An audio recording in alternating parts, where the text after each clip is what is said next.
So the news media is talking all about this. Here we go. Biden says ISIS leader is dead after U.S. operation.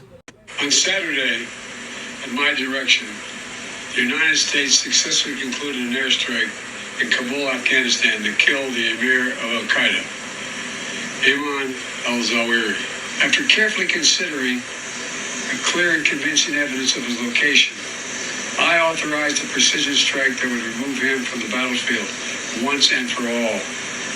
This mission was carefully planned, rigorously minimized the risk of harm to other civilians. We make it clear again tonight that no matter how long it takes, no matter where you hide, if you are a threat to our people, the United States will find you and take you out. That's great news, right? I think it's great news, but not according to Fox and Tucker Carlson. Gave a speech boasting that he's killed an Al-Qaeda figure in Afghanistan. Great. Feel safer? Of course you don't. Nobody does. Let's take a look at the terrorist that the United States took out. Zawahiri was killed while standing on the balcony of a Taliban-supported safe house in an upscale neighborhood of Kabul this past weekend. NBC News chief foreign correspondent Richard Engel has more. Ayman al-Zawahiri was Al-Qaeda's leader, succeeding Osama bin Laden, its public face in dozens of videos attacking the U.S. and its allies.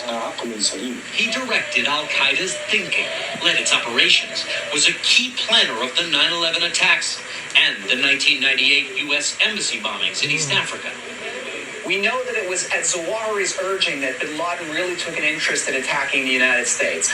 He meticulously planned mass murder, tried to arm Al-Qaeda with weapons of mass destruction, and wrote its declaration of war against the U.S. His transformation into the world's most wanted terrorist had an unlikely start. He was born in 1951 into a wealthy Egyptian family of doctors and scholars. He became radicalized as a teenager after joining the fundamentalist Muslim Brotherhood before training to be a surgeon. At 31, he was one of hundreds arrested after the assassination of Egyptian President Anwar al-Sadat. He was tortured during 3 years in an Egyptian jail and left seeking revenge. You intend to kill us? By his mid-30s, he was a leader in Egypt's Islamic Jihad. He met the Saudi Osama bin Laden, who was fighting the Soviets in Afghanistan. They bonded. Zawahiri became bin Laden's personal doctor. By 1998, the Islamic Jihad and Al-Qaeda merged, Zawahiri as second in command. Bin Laden was a relative newcomer to the world of jihad. Zawahiri had well-established credentials. These two uniting up provided a team that could not be broken. America was their next target, the World Trade Center in their sights. After 9/11, Zawahiri was seen in Afghanistan and then went into hiding, a $25 million reward on his head.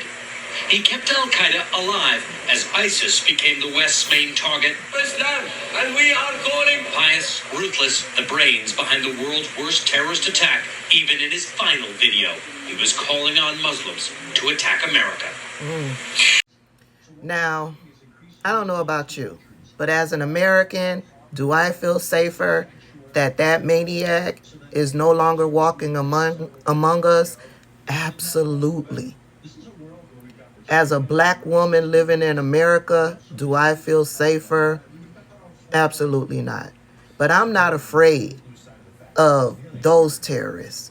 I'm afraid of white men here in the United States who are suffering from white fragility, who are angry because they believe somebody is trying to take their guns, or they believe that they are being replaced, or any of the other white supremacist bullshit that terrorists like Tucker Carlson and Fox News spread on the daily.